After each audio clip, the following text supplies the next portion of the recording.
Hello everyone, welcome to our YouTube channel RPSC bio academy. हम जो chapter start करने वाले हैं वो है ब्रीदिंग एंड रेस्पिरेशन। ये चैप्टर हमारा एनिमल फिजियोलॉजी के अंदर आता है। हमने एनिमल फिजियोलॉजी के 3 चैप्टर्स पढ़ लिए थे और ये 4th चैप्टर है ब्रीदिंग एंड रेस्पिरेशन। ठीक है, सबसे पहले हम देखते हैं कि क्या ब्रीदिंग एंड रेस्पिरेशन जो है वो एक सेम चीज है या फिर अलग अलग है। ठीक है, अगर ये दोनों सेम चीज होती तो यहाँ पर एंड की जगह और होता, और अगर आप अपने सिलेबस में भी देखोगे तो क्या लिखा हुआ है, बीच में एंड लिखा हुआ है। यानी ये बात तो कंफर्म है कि ब्रीदिंग अलग है, रेस्पिरेशन अलग है, लेकिन इन दोनों को साथ में दिया हुआ है। इसका मतलब ये दोनों कैसे हैं, इंटर रिलेटेड हैं, ये दोनों आपस में संबंधित हैं, लेकिन ये दोनों एक चीज नहीं है। ब्रीदिंग अलग है, रेस्पिरेशन अलग है। तो सबसे पहले यही डिस्कस करते हैं कि क्या डिफरेंस है ब्रीदिंग एंड रेस्पिरेशन के अंदर। अगर हम बात करें ब्रीदिंग की, तो ब्रीदिंग के अंदर आता है inspiration and expiration. Inspiration and expiration. Inspiration का मतलब होता है अंतः श्वसन और एक्सपायरेशन का मतलब होता है बाह्य श्वसन। यानी हम जो अपने नोज से, जो नेजल चैम्बर से जो हम ऑक्सीजन को लेते हैं और जो हम CO2 को बाहर निकालते हैं हमारी बॉडी से, उसे बोला जाता है ब्रीदिंग। ठीक है, लेकिन यही तो हम रेस्पिरेशन पढ़ते हैं। लेकिन रेस्पिरेशन के अंदर क्या होता है, रेस्पिरेशन के अंदर होता है ये एक कैसा प्रोसेस है, केमिकल प्रोसेस है। रेस्पिरेशन एक केमिकल प्रोसेस है जिसके अंदर हमारे पास एनर्जी मिलती है। यानी हमें क्या मिलती है, एटीपी की फॉर्मेशन होती है। यहाँ पर क्या होता है, हमारा ऑक्सीडेशन होता है। तो इसके अंदर क्या है, इसके अंदर हमने वो जो एयर हमारे अंदर ली, ब्रीदिंग से क्या गई हमारे अंदर, ऑक्सीजन गई। ब्रीदिंग से ऑक्सीजन गई और ब्रीदिंग से CO2 हमारी बॉडी से बाहर आई। लेकिन ये ऑक्सीजन का अंदर जाकर हमारी बॉडी में क्या क्या इसने काम किया है, कैसे इसने ऑक्सीजन से क्या होगा, ऑक्सीडेशन होगा। और इस ऑक्सीडेशन से क्या मिलेगी हमें, एनर्जी किस फॉर्म में मिलेगी, इस एटीपी की फॉर्म में। तो ये कैसा प्रोसेस हो गया, एक केमिकल प्रोसेस हो गया। तो ये जो प्रोसेस है हमारी बॉडी के अंदर जो हो रहा है उसे हम कहेंगे रेस्पिरेशन। लेकिन हमारी बॉडी से ऑक्सीजन को लेके जाना और CO2 को बाहर निकालना, तो ये इसे क्या बोलेंगे, ब्रीदिंग बोलेंगे। तो ये कैसा प्रोसेस हो गया, ये एक मैकेनिकल प्रोसेस हो गया, या हम इसे क्या बोल सकते हैं, फिजिकल प्रोसेस हो गया। तो ये सिर्फ एक फिजिकल प्रोसेस है, ऑक्सीजन को अंदर लेके जाना, CO2 को बाहर लेके जाना। लेकिन रेस्पिरेशन एक केमिकल प्रोसेस है, उस ऑक्सीजन क्या करेगा, वो ऑक्सीजन ऑक्सीडेशन करेगा, वहां से एनर्जी का मिलना क्या कहलाता है, रेस्पिरेशन। तो अभी हमने बात की, ये तो हम समझ गए, इंस्पिरेशन का मतलब है ऑक्सीजन को अंदर लेना, एक्सपिरेशन का मतलब है CO2 को बाहर निकालना। ये कैसा प्रोसेस है, मैकेनिकल प्रोसेस है या फिर एक फिजिकल प्रोसेस है, तो ये तो हम समझ सकते हैं। तो ये कैसा प्रोसेस है, केमिकल प्रोसेस है। ठीक है, ये भी ठीक है। तो यहाँ पर क्या है कि एनर्जी मिल रही है, किस फॉर्म में, एटीपी की फॉर्म में। तो ये एनर्जी कहाँ से आ रही है, तो क्या ये एनर्जी ये ऑक्सीजन दे रही है। अगर ये एनर्जी ये ऑक्सीजन दे रही है तो ये कैसे, किस फॉर्म के अंदर मिल रही है, कैसे मिल रही है, ऑक्सीजन के अंदर ऐसा क्या चीज है जो हमें क्या प्रोवाइड करवा रही है, एनर्जी प्रोवाइड करवा रही है। और ये क्या कर रही है, ऑक्सीडेशन। तो हमारे लिए यहाँ पर भी क्वेश्चन मार्क है कि ये ऑक्सीडेशन कर किसका रही है, ऑक्सीजन तो ऑक्सीडेशन कर रही है, लेकिन सबस्ट्रेट क्या है, किस चीज का ऑक्सीडेशन करेगी, जिसकी वजह से हमें क्या मिलने वाली है, एनर्जी मिलने वाली है। तो जब हमने डाइजेशन पढ़ा था, तो डाइजेशन के अंदर हमने क्या देखा था, हमारी बॉडी के अंदर क्या रह जाती है, लास्ट के अंदर एंड प्रोडक्ट्स में हमारे पास प्रोटीन रह जाती है, हमारे पास फैटी एसिड यानी लिपिड्स किस फॉर्म में रहते हैं, फैटी एसिड्स की फॉर्म में रहते हैं, और हम क्या बोलते हैं कि कार्बोहाइड्रेट्स भी हमारी बॉडी के अंदर रहते हैं। तो ये सब क्या है, ये सब है वो एंड प्रोडक्ट्स। किसके एंड प्रोडक्ट्स हैं, डाइजेशन के एंड प्रोडक्ट्स हैं। ठीक है, प्रोटीन से हमने उसके बाद क्या बनाए थे, जैसे हम कह सकते हैं अमीनो एसिड्स, तो हम अमीनो एसिड्स को भी यहाँ पर लिख सकते हैं। और हमने क्या कहा था कि ये जो अमीनो एसिड्स हैं, ये जो फैटी एसिड्स हैं, ये जो भी कार्बोहाइड्रेट्स हैं, ये सारे के सारे कैसे हो जाते हैं, हमारी बॉडी के अंदर एब्जॉर्ब हो जाते हैं। हमने किसके अंदर, स्मॉल इंटेस्टाइन के अंदर, लार्ज इंटेस्टाइन के अंदर, कुछ कुछ चीजों को हमने स्टमक से भी क्या किया था, एब्जॉर्ब किया था। और हमने कहा था सबसे ज्यादा एब्जॉर्प्शन कहाँ होता है, स्मॉल इंटेस्टाइन के अंदर होता है। तो स्मॉल इंटेस्टाइन से अगर हम मेजरली करें तो स्मॉल इंटेस्टाइन से ये सारे के सारे क्या हो चुके हैं, हमारी बॉडी के अंदर एब्जॉर्ब हो चुकी हैं। और हमने डाइजेशन में यही कहा था कि डाइजेशन हमें क्या प्रोवाइड करवाता है, एनर्जी प्रोवाइड करवाता है। खाना खाने से हमें क्या मिलती है, एनर्जी मिलती है। लेकिन हमने एनर्जी तो बनाई नहीं थी, हमने तो प्रोटीन्स बना दिए, अमीनो एसिड्स बना दिए, फैटी एसिड्स बना दिए, कार्बोहाइड्रेट्स की सिंपलर फॉर्म्स बनाकर बॉडी में एब्जॉर्ब करवाकर, और हमने कहा डाइजेशन कंप्लीट हो गया। लेकिन ये सब जब हमारी बॉडी में एब्जॉर्ब हो गई तो इनका क्या हुआ, तो ये जो भी हमारे एंड प्रोडक्ट्स थे जो हमारी बॉडी में एब्जॉर्ब हो चुके थे, इन सबका क्या होगा, ऑक्सीडेशन होगा। और ये ऑक्सीडेशन कैसे होगा, कौन करवाएगा ये ऑक्सीडेशन, यही ऑक्सीजन करवाएगी, जो ऑक्सीजन हम क्या कर रहे हैं, रेस्पिरेशन के थ्रू अपनी बॉडी के अंदर ले रहे हैं। तो ये इंस्पायरेशन से जो ऑक्सीजन हम अपनी बॉडी के अंदर लेते हैं, वो जितने भी हमने यहाँ पर ये जो न्यूट्रिएंट्स हैं ये हमारी बॉडी के अंदर एब्जॉर्ब हैं, उनका क्या करेगा, ये ऑक्सीडेशन करेगा। और इस ऑक्सीडेशन से हमें क्या मिलने वाली है, एनर्जी मिलने वाली है, एटीपी मिलने वाली है। तो हमने क्या बोला था कि डाइजेशन से हमें क्या मिलती है, एटीपी मिलती है, एनर्जी मिलती है। खाना खाने से हमें एनर्जी मिलती है, लेकिन सिर्फ खाना खाने से एनर्जी नहीं मिलती। जब हमने जो खाना खाया है उसके ऊपर क्या होगा, उसके ऊपर ऑक्सीडेशन होगा। जब उसके ऊपर ऑक्सीडेशन होगा तभी हमें क्या मिल पाएगी, एनर्जी मिल पाएगी। क्या हम ये कह सकते हैं कि ब्रीदिंग से हमें एनर्जी मिल पाएगी, तो नहीं, ब्रीदिंग से हमें एनर्जी नहीं मिल पाएगी, क्योंकि ब्रीदिंग कैसा प्रोसेस है, एक मैकेनिकल प्रोसेस है, एक फिजिकल प्रोसेस है। ठीक है, यहाँ पर ऑक्सीडेशन नहीं हो रहा है, कहाँ पर, इस ब्रीदिंग के अंदर। रेस्पिरेशन के अंदर ऑक्सीडेशन हो रहा है, तो रेस्पिरेशन के कंप्लीट होने के बाद ही हमने जो खाना खाया है हमें उससे क्या मिलेगी, एनर्जी मिलेगी। तो ये था एक मेन बेसिक डिफरेंस किसके अंदर, ब्रीदिंग एंड रेस्पिरेशन के अंदर, जिसको हमने किसके साथ इंटर रिलेट किया है, डाइजेशन के अंदर। क्योंकि हमारे जितने भी प्रोसेसेस हैं, जितने भी फिजियोलॉजी के अंदर हम सिस्टम्स पढ़ने वाले हैं, वो सारे के सारे एक दूसरे के साथ इंटर रिलेटेड हैं। तो अगर हम उनको इंटर रिलेटेड करके पढ़ेंगे तो हमारे जो कॉन्सेप्ट्स हैं वो और भी ज्यादा क्लियर हो जाएंगे। तो डाइजेशन से ब्रीदिंग किस तरीके से इंटर रिलेटेड है, सॉरी रेस्पिरेशन, वो हमने अभी देखा। अभी हम देखते हैं कि क्या रेस्पिरेशन के अंदर और ब्रीदिंग के अंदर कैसे कैसे मैकेनिज्म होते हैं, क्या इनकी कोई स्टेजेस होती हैं, अभी हम उसके बारे में डिस्कस करते हैं।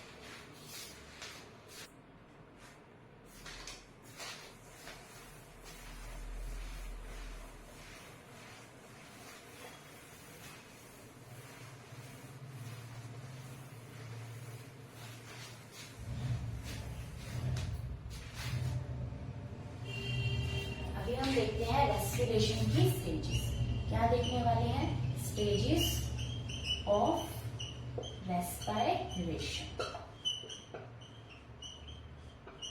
रेस्पिरेशन की कितनी स्टेजेस होती हैं, ऐसा कभी भी क्वेश्चन नहीं आएगा कि रेस्पिरेशन की कितनी स्टेजेस होती है, उनके क्या क्या नाम है। क्वेश्चन हमेशा ही जो होता है, ये जो चीजें पढ़ाई जाती हैं ये इसलिए पढ़ाई जाती हैं ताकि हमारा जो कॉन्सेप्ट है वो क्लियर हो सके।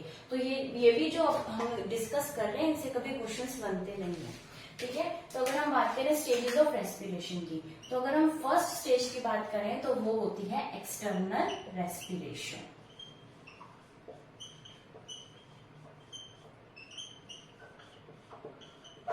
जो सेकंड स्टेज है वो आएगी इंटरनल रेस्पिरेशन।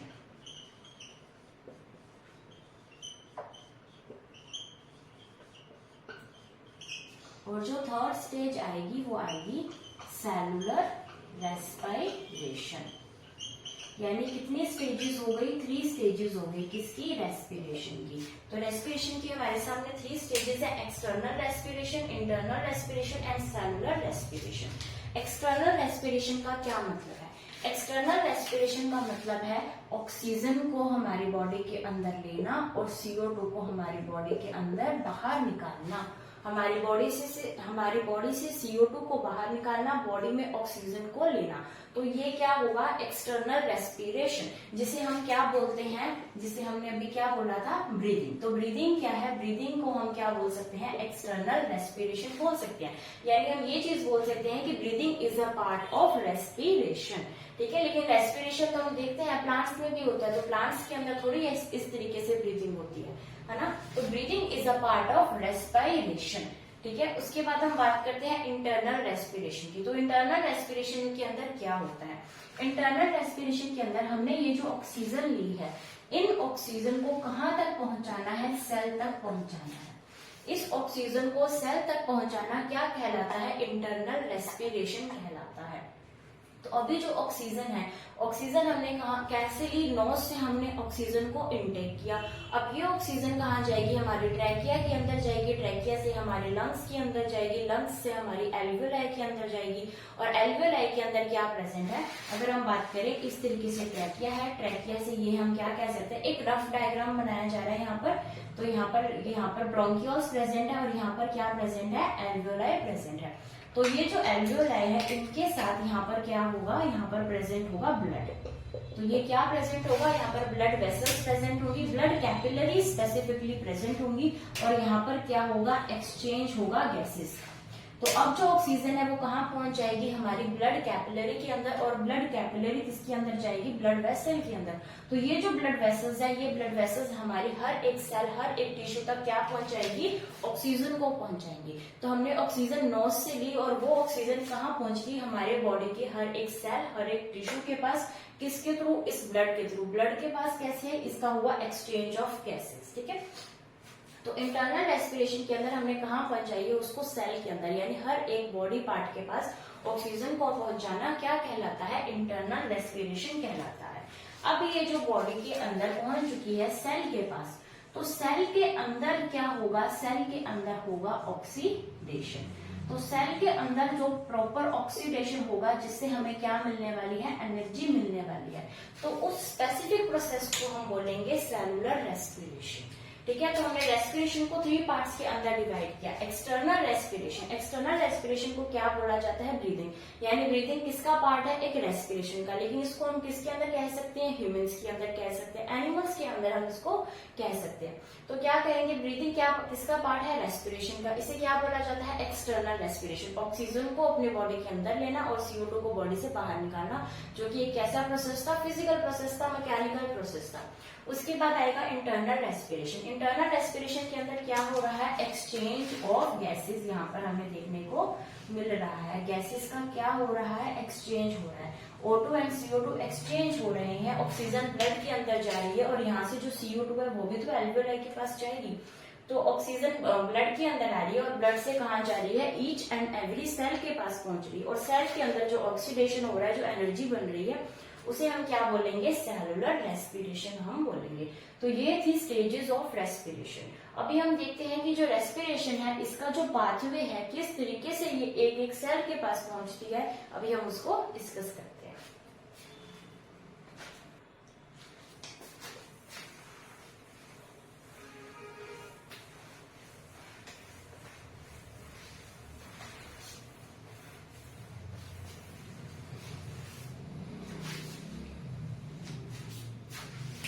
अभी हम क्या देख रहे हैं? Respiration pathway.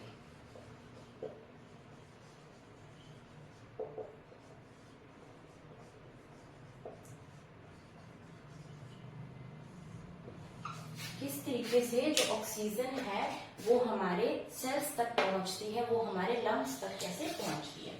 तो सबसे पहले हम इसको स्टार्ट करेंगे हमारे नॉस्ट्रल्स। नॉस्ट्रल्स क्या होते हैं? नॉस्ट्रल्स को बोला जाता है नासा छिद्र। यानी हमें जो हमारे 2 नॉस्ट्रल्स मिले हैं, ये नॉस्ट्रल्स क्या कहलाएंगे? ये नासा छिद्र को क्या बोला जाता है? नॉस्ट्रल्स बोला जाता है। और हमने ये पढ़ा भी था कि जो 2 नॉस्ट्रल्स होते हैं तो उसे क्या बोला जाता है? डायराइनस कंडीशन। तो हमारे अंदर कैसी कंडीशन है? डायराइनस कंडीशन है, क्योंकि हमारे पास 2 नॉस्ट्रल्स प्रेजेंट है। ठीक है। और हमने कहा था कि जो पेट्रोमाइजन होता है, साइक्लोस्टोमेटा के अंदर जो पेट्रोमाइजन होता है उसके पास कैसी होती है? सिर्फ एक ही राइनस, एक ही नेयर, एक ही नॉस्ट्रल प्रेजेंट होता है। तो हमने उसको क्या बोला था? मोनोराइनस कंडीशन। तो हम किस तरीके की कंडीशन में है? हम डायराइनस कंडीशन में है। ठीक है। तो डायराइनस कंडीशन की अगर हम बात करें तो हमारे पास कैसे कितने नॉस्ट्रल्स प्रेजेंट है? 2 नॉस्ट्रल्स प्रेजेंट है। अब ये जो 2 नॉस्ट्रल्स है, यहाँ से क्या जाएगी? हम देख रहे हैं ऑक्सीजन का पाथवे, तो CO2 का पाथवे से जस्ट अपोजिट ही होगा। तो अभी हम देख रहे हैं, हम ऑक्सीजन को लेके जा रहे हैं नॉस्ट्रल से। हमने नॉस्ट्रल से ऑक्सीजन को भेजी, उसके बाद हमारे पास क्या आएगा, उसके बाद हमारे पास आएगा नेजल चैम्बर। तो ये क्या है, नेजल चैम्बर, जिसे आप दबा सकते हैं, जिसको हम दबा सकते हैं वो क्या है, चैम्बर्स है, नेजल चैम्बर। और दो नेजल चैम्बर को सेपरेट कर रही है बीच के अंदर एक मेम्ब्रेन, उसकी क्या बोलेंगे हम, वेस्टिब्यूल। तो हमारे दो नेजल चैम्बर के अंदर एक कार्टिलेजिनस स्ट्रक्चर, एक उपास्थि से बनी हुई कार्टिलेजिनस स्ट्रक्चर है, उसे क्या बोला जाता है, वेस्टिब्यूल बोला जाता है। और वेस्टिब्यूल से ऑक्सीजन कहाँ जाएगी, इन नेजल चैम्बर्स के अंदर जाएंगी। यानी हमारे जो दो नेजल चैम्बर्स हैं, इनके अंदर क्या पहुंच चुकी है, ऑक्सीजन पहुंच चुकी है। अब हमारे पास इन दो नेजल चैम्बर्स के पास ऑक्सीजन है, तो ये जो नॉस्ट्रल्स हैं ये अंदर जाकर कहीं खत्म तो होंगे, तो उन्हें क्या बोला जाएगा, उन्हें बोला जाएगा इंटरनल नॉस्ट्रल्स कह लो या इंटरनल लेयर्स हम कह सकते हैं।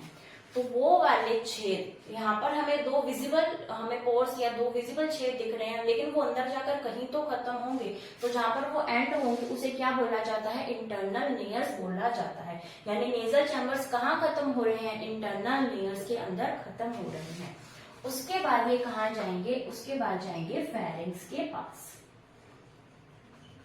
फेरिंग्स के पास जाएंगे। फेरिंग्स एक ऐसी जगह है जहां पर क्या मिलते हैं, जहां पर एयर प्लस फूड का कॉम्बिनेशन होता है, ये दोनों आपस में मिलते हैं। तो ये दोनों बाई बाई कहाँ मिलेंगे, फेरिंग्स के अंदर मिलेंगे।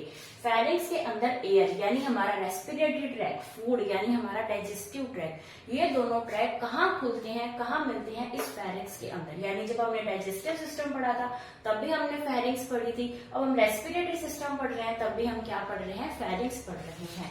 और इन दोनों के बीच के अंदर जो स्ट्रक्चर होती है उसे बोला जाता है नेजोफेरिंग्स। तो इन दोनों के अंदर क्या आएगी, नेजोफेरिंग्स आएगी। तो नेजोफेरिंग्स से कहाँ खुलेगी, फेरिंग्स के अंदर खुलेगी फेरिंग्स। अब फेरिंग्स के बाद ये जाएगी, फेरिंग्स के बाद क्या आएगा, लैरिंग्स आएगा। लैरिंग्स को हम क्या बोलते हैं, साउंड बॉक्स, जिसमें से क्या आती है, हमारी आवाज आती है। यानी हमारी आवाज का कारण क्या है, ये लैरिंग्स का पाया जाना। और वर्ड्स में सैरिंग्स पाया जाता है, हमारे अंदर क्या पाया जाता है, लैरिंग्स पाया जाता है। अब इस लैरिंग से ऑक्सीजन किसके पास जाती है, ट्रैकिया के अंदर जाती है। कहाँ जाएगी, ट्रैकिया के अंदर जाएगी। अब ये जो ट्रैकिया है, इस ट्रैकिया के बाद ये जो जाएगी ब्रैंकियल ट्री में, और उसके बाद जाएगी रेस्पिरेटरी ट्री के अंदर।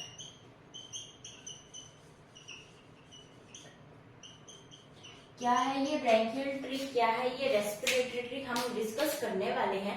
लेकिन हमें ये जो वर्ड्स हैं, इन वर्ड्स से भी फैमिलियर होना चाहिए। तो उसके बाद ट्रैकिया के बाद जाएगी ब्रैंकियल ट्री में, ब्रैंकियल ट्री के बाद जाएगी रेस्पिरेटरी ट्री में।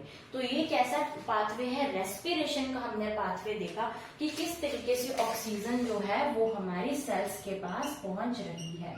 तो ये क्या है, हम कह सकते हैं ऑक्सीजन को सेल्स के पास पहुंचाने का हमारे पास एक पाथवे है। ठीक है, तो सबसे पहले कहाँ गई, नॉस्ट्रल्स के पास। नॉस्ट्रल से कहाँ गई, इन नेजल चैम्बर्स के पास। उन दोनों के बीच में क्या प्रेजेंट है, वेस्टिब्यूल। वेस्टिब्यूल किसका बना होता है, क्या ये एक बोनी स्ट्रक्चर है, तो नहीं, ये कार्टिलेज की बनी है। नेजल चैम्बर्स के बाद जहां पर ये खत्म होते हैं, इंटरनल लेयर्स। इंटरनल लेयर्स के बाद जाएगी फेरिंग्स के ऊपर। फेरिंग्स क्या है, एयर प्लस फूड का यहाँ पर कॉम्बिनेशन होता है, किसके थ्रू, नेजोफेरिंग्स के थ्रू। फेरिंग्स के बाद आएगी लैरिंग्स। लैरिंग्स कैसा है, साउंड बॉक्स है। लैरिंग्स के बाद कहाँ जाएंगे हम, ट्रैकिया के अंदर, और ट्रैकिया के बाद आएगा ब्रैंकियल ट्री या फिर रेस्पिरेटरी ट्री। अभी जो नॉस्ट्रल से लेकर हम ब्रैंकियल ट्री तक देखेंगे, किस चीज को देख रहे हैं, नॉस्ट्रल से चल रहे हैं और हम कहाँ तक जा रहे हैं, इस ब्रैंकियल ट्री तक। यानी ये सारा इसके अंदर जो है वो आ जाएगा। लेकिन कौन नहीं आएगा इसके अंदर, ये रेस्पिरेटरी ट्री नहीं आएगा। रेस्पिरेटरी ट्री को छोड़कर सारा हमने जितना भी लिखा है, इसे बोला जाता है कंडक्शन जोन। क्या बोला जाता है, कंडक्शन जोन। और ये जो हमने रेस्पिरेटरी ट्री बनाया है, इस रेस्पिरेटरी ट्री को बोला जाएगा एक्सचेंज जोन। क्या बोलेंगे, एक्सचेंज जोन।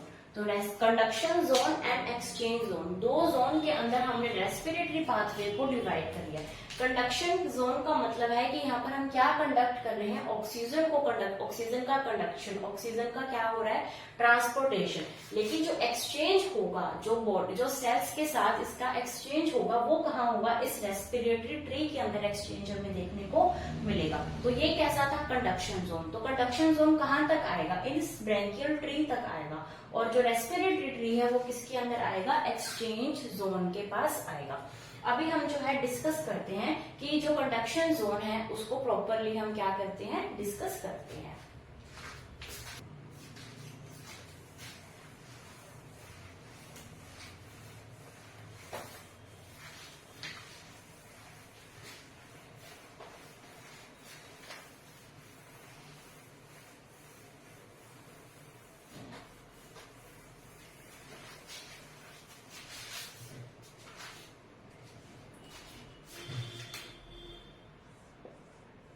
अभी हम चलते हैं कंडक्शन जोन के पास। क्या था कंडक्शन जोन, तो कंडक्शन जोन हमने कहाँ से स्टार्ट किया था, एक क्विक रिवीजन करते हैं हम नॉस्ट्रिल से।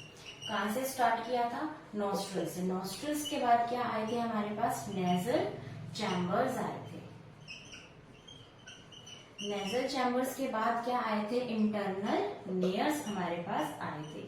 उसके बाद हम गए थे फेरिंग्स के पास। फेरिंग्स के बाद हम गए थे लैरिंग्स के पास। तो फेरिंग्स के बाद लैरिंग्स के बाद हमने क्या देखी थी, ट्रैकिया, और ट्रैकिया के बाद हम गए थे ब्रैंकियल ट्री के पास। तो यही था हमारा जोन ऑफ कंडक्शन या कंडक्शन जोन। तो ये था हमारा कंडक्शन जोन। अभी हमने इसको पढ़ना है। तो अगर हम डिस्कस करते हैं इस ब्रैंकियल ट्री को, तो हमारा यही रह गया था इसके अंदर डिस्कस करने वाला, यानी इसके अंदर कौन कौन सी चीजें आती हैं। ठीक है, तो अगर हम डिस्कस करें, ये है हमारी ट्रैकिया, ये हमारी ट्रैकिया है। तो इस ट्रैकिया से क्या निकलेंगे, ब्रैंकियोल्स निकलेंगे। क्या निकलेंगे, इस तरीके से ब्रैंकियोल्स निकलेंगे। ट्रैकिया से क्या निकले, ब्रैंकियोल्स निकले। तो ट्रैकिया के बाद अब हम क्या बनाने जा रहे हैं, यहाँ पर क्या बनेगा, प्रॉपर ब्रैंकियल ट्री बनेगा। तो इसके अंदर सबसे पहले क्या आए, ब्रैंकियोल्स। क्या बने हैं, ब्रैंकियोल्स। और ये जो ब्रैंकियोल्स बने हैं, हम इनको क्या नेम देंगे, प्राइमरी। प्राइमरी को हम 1 डिग्री से लिख सकते हैं। तो ये क्या बने हैं, प्राइमरी ब्रैंकियोल्स। उसके बाद ये जो ब्रैंकियोल्स हैं ये फिर डिवाइड कर जाएंगे, इन्होंने फिर डिवाइड कर दिया। अब इसको हम क्या नाम देंगे, सेकेंडरी ब्रैंकियोल्स। तो ये क्या आ चुके हैं, सेकेंडरी ब्रैंकियोल्स। तो ये क्या बने, सेकेंडरी ब्रैंकियोल्स। अब ये जो सेकेंडरी ब्रैंकियोल्स हैं इन्होंने फिर डिवीजन कर दी। तो अब हम इसको क्या नेम देंगे, टर्शरी ब्रैंकियोल्स। यानी इसके बाद क्या आ जाएंगे, टर्शरी ब्रैंकियोल्स। फिर अब ये जो टर्शरी ब्रैंकियोल्स हैं ये फिर डिवाइड कर जाएंगे। तो ये क्या बन रहा है, एक ट्री की ब्रांचेस बन रही है। एक ऐसा लग रहा है जैसे एक ट्री है, उसकी क्या बन रही है, ब्रांचेस पे ब्रांचेस बन रही है। इसे बोला जाएगा टोटल पल्मोनरी ब्रैंकियोल्स। तो टोटल पल्मोनरी ब्रैंकियोल्स बनेंगे किसके बाद, टर्शरी के बाद। तो टर्शरी के बाद ये क्या बने हैं, टोटल पल्मोनरी ब्रैंकियोल्स। तो टोटल पल्मोनरी ब्रैंकियोल्स जो हैं ये फिर से डिवाइड कर जाएंगे और बिल्कुल ऐसे पतली सी क्या बनाएंगे, डक्ट बनाएंगे। और इसका नाम हम क्या देंगे, यानी इसके बाद ये किसके अंदर जाएगा, टर्मिनल ब्रैंकियोल्स के पास। तो ये क्या बन जाएगा, टर्मिनल ब्रैंकियोल्स। ठीक है, तो इसका नाम क्या है, टर्मिनल ब्रैंकियोल्स। तो ये हमने क्या बनाया है, ये हमने बनाया है ब्रैंकियल ट्री। ठीक है, हमने ब्रैंकियल ट्री को कहां से स्टार्ट किया, ट्रैकिया ब्रैंकियल ट्री का पार्ट हमने नहीं लिया। ट्रैकिया के बाद से यानी प्राइमरी ब्रैंकियोल, फिर सेकेंडरी ब्रैंकियोल, फिर टर्शरी ब्रैंकियोल, फिर टोटल पल्मोनरी ब्रैंकियोल, देन टर्मिनल ब्रैंकियोल्स। तो ये क्या बना था, ब्रैंकियल ट्री बना था। तो इस ब्रैंकियल ट्री के अंदर ये जो टर्शरी है इसका एक नाम और है जिसे बोला जाता है सेगमेंटल ब्रैंकियोल्स। तो इसका एक नाम और है जिसे क्या बोलेंगे, सेगमेंटल ब्रैंकियोल्स का नाम हम देते हैं। तो ये क्या है, सेगमेंटल ब्रैंकियोल्स। तो ये हमने देखा जोन ऑफ कंडक्शन, यानी यहाँ तक हम कहाँ तक आ चुके हैं, हम इस टर्मिनल ब्रैंकियोल तक आ चुके हैं। यहाँ तक कोई भी गैस का एक्सचेंज हमने नहीं देखा। तो यहाँ पर क्या है, कंडक्शन जोन के अंदर क्या होता है, नो गैस एक्सचेंज, इसीलिए तो इसका नाम कंडक्शन जोन है, एक्सचेंज जोन नहीं है। यानी ये कहाँ तक पहुंचने वाला है, इसके बाद लंग्स ही सॉरी एल्वियोलाई ही तो है। तो एल्वियोलाई से पहुंचने से पहले क्या होता है, किसी भी तरीके का गैस एक्सचेंज नहीं होता। और यहाँ पर क्या पाई जाती है, हर किसी के अंदर हमें कार्टिलेज रिंग्स देखने को मिलेंगी। तो कंडक्शन जोन के अंदर हमें कार्टिलेज रिंग्स जो है वो देखने को मिलेंगी, जो कि हमें इसके बाद वाले जोन यानी एक्सचेंज जोन के अंदर देखने को नहीं मिलेगी, लेकिन यहाँ पर हमें देखने को मिल रही है। यहाँ पर एक गैस का एक्सचेंज हमें देखने को नहीं मिल रहा। और इसके अंदर जो वायु जाएगी, इसके अंदर जितनी भी ऑक्सीजन हमारे पास है, वो ऑक्सीजन का कोई भी यहाँ पर हमें उसका एक्सचेंज नहीं दिख रहा, वो ऑक्सीजन कहीं नहीं जा रही। और यहाँ पर जो ऑक्सीजन है वो एक तरीके से बनी रहती है, इतने अमाउंट में बनी रहेगी, और उसे क्या बोला जाता है, डेड वॉल्यूम स्पेस कहा जाता है।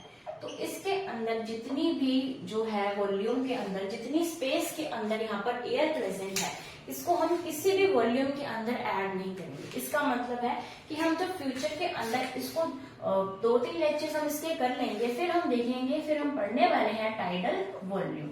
यानी एक बार हमने ऑक्सीजन ली, एक बार हमने CO2 छोड़ी, तो उसके अंदर हमने कितनी वॉल्यूम ऑफ गैस का यूज किया, उसे क्या बोला जाता है, टाइडल वॉल्यूम।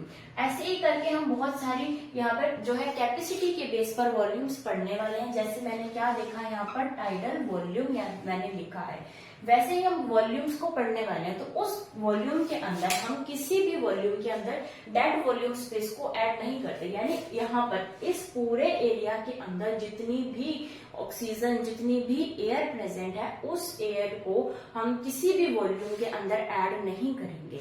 तो ये जो वॉल्यूम है, इसे क्या बोला जाता है, डेड वॉल्यूम स्पेस कहा जाता है। यानी ये वाली जितनी भी वॉल्यूम के अंदर एयर प्रेजेंट है, उसे हम किसी भी प्रोसेस के अंदर, किसी भी वॉल्यूम के अंदर हम ऐड नहीं करेंगे। जैसे कि एग्जांपल है टाइडल वॉल्यूम।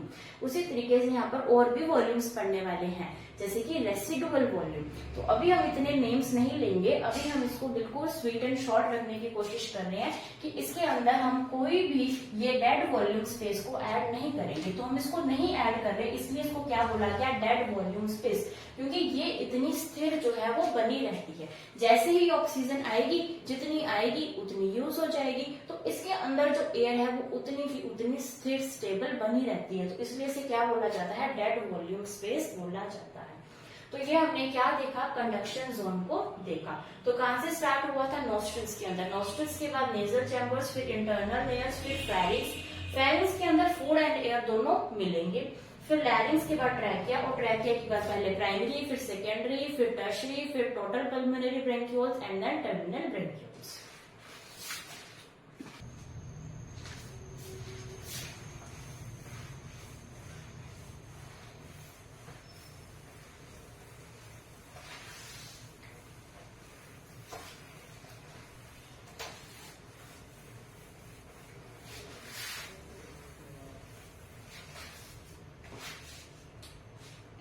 इसके बाद हम देखेंगे एक्सचेंज जोन को।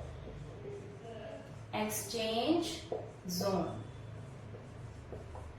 एक्सचेंज जोन, अभी तक हमने जो है ब्रैंकियल ट्री को देखा था, और एक्सचेंज जोन के अंदर हमने क्या बोला था, क्या आएगा, रेस्पिरेटरी ट्री आएगा। यानी यहाँ पर एक्सचेंज होगा, और इस ट्री को हमने क्या नाम दिया है, रेस्पिरेटरी ट्री नाम हमने दिया है। ठीक है, तो इस रेस्पिरेटरी ट्री के अंदर क्या है, अभी तक हमारे पास जो एयर है वो कहाँ तक पहुंच चुकी है, टर्मिनल ब्रैंकियोल्स के पास। हमने डायग्राम से भी देखा था कहाँ तक पहुंच चुकी है, इन टर्मिनल ब्रैंकियोल्स के पास।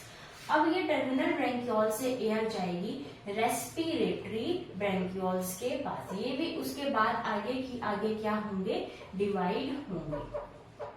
तो इसे क्या बोलेंगे हम, रेस्पिरेटरी ब्रैंकियोल्स। रेस्पिरेटरी ब्रैंकियोल्स के पास बाद में जाएगी एल्वियोलर डक्ट के पास।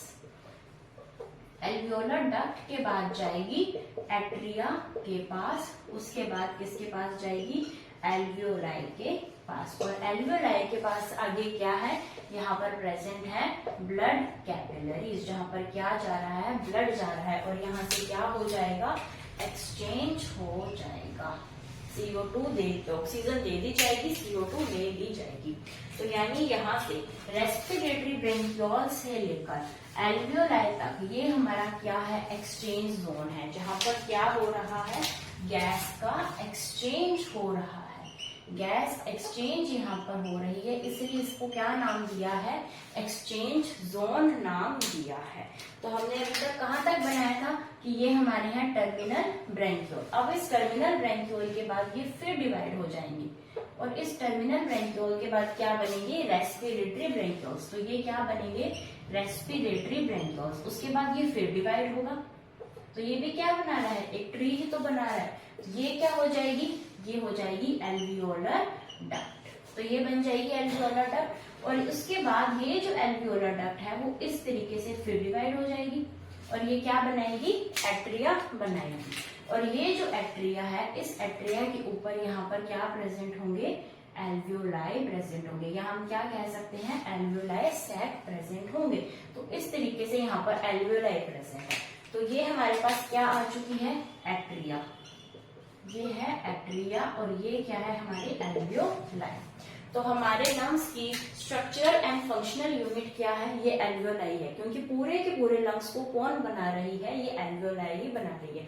तो ये हमने कौन सा ट्री बनाया है, ये ट्री बनाया है हमने रेस्पिरेटरी ट्री। इसे क्या बोला जाता है, एक्सचेंज जोन बोला जाता है, जहां पर क्या एक्सचेंज होता है, जहां पर गैसेस का कंप्लीट एक्सचेंज हमें देखने को मिलता है, किसके साथ, इस ब्लड कैपिलरी के साथ। यानी यहाँ से कहां तक चला जाएगा, ब्लड चला जाएगा, इस ब्लड सारी की सारी हमारी पूरी बॉडी के अंदर जो है वो डिस्ट्रीब्यूट हो जाएगा। उसी के साथ ये ऑक्सीजन भी हमारी पूरी बॉडी के अंदर डिस्ट्रीब्यूट हो जाएगी, और पूरी बॉडी से ब्लड क्या लेकर आएगा, CO2, और CO2 कहाँ जाएगी, इस एल्वियोलाई के पास, उसके बाद इस एट्रिया के पास, फिर एल्वियोलर डक्ट के पास, फिर रेस्पिरेटरी ब्रेंकियोल्स के पास, फिर टर्मिनल ब्रेंकियोल्स के पास, फिर ये प्रॉपर ब्रेंकियल ट्री को लेके जाएगी, और ब्रेंकियल ट्री के बाद ये प्रॉपर जो भी जोन ऑफ कंडक्शन है उसको कंप्लीट करते हुए हमारे नोज से बाहर चली जाएगी। हम जो है रेस्पिरेशन कितनी क्विक करते हैं, लेकिन उस क्विक रेस्पिरेशन के अंदर जो हमारी एयर है, जो हमारी ऑक्सीजन और CO2 है, कितना कुछ यहाँ पर वो क्या कर रही है, ट्रांसपोर्ट कर रही है, कितना वो पैसेज, कितना बड़ा पाथवे वो जो है सफर करके आ रही है, सिर्फ हमारा एक क्विक ऑक्सीजन एंड CO2 हमारे सामने तो जाता है ना। तो यहाँ पर हमने देखा कि कैसे एक्सचेंज जोन और कंडक्शन जोन वर्क करते हैं। अब हम नेक्स्ट लेक्चर के अंदर एक एक चीज को पढ़ेंगे, जैसे कि हमने कहाँ से स्टार्ट किया था, हमारे नॉस्ट्रल से स्टार्ट किया था, हमने कंडक्शन जोन नॉस्ट्रल से स्टार्ट किया था। तो कल हम नॉस्ट्रल से ही शुरू करेंगे, एक एक पार्ट को पढ़ेंगे, और हम प्रॉपर लंग्स की एल्वियोलाई तक पढ़ेंगे। उसके बाद हम इसको कंप्लीट धीरे धीरे कर देंगे। तब तक आप वीडियो को लाइक कीजिए, शेयर कीजिए, हमारे चैनल को सब्सक्राइब कीजिए। Thank you.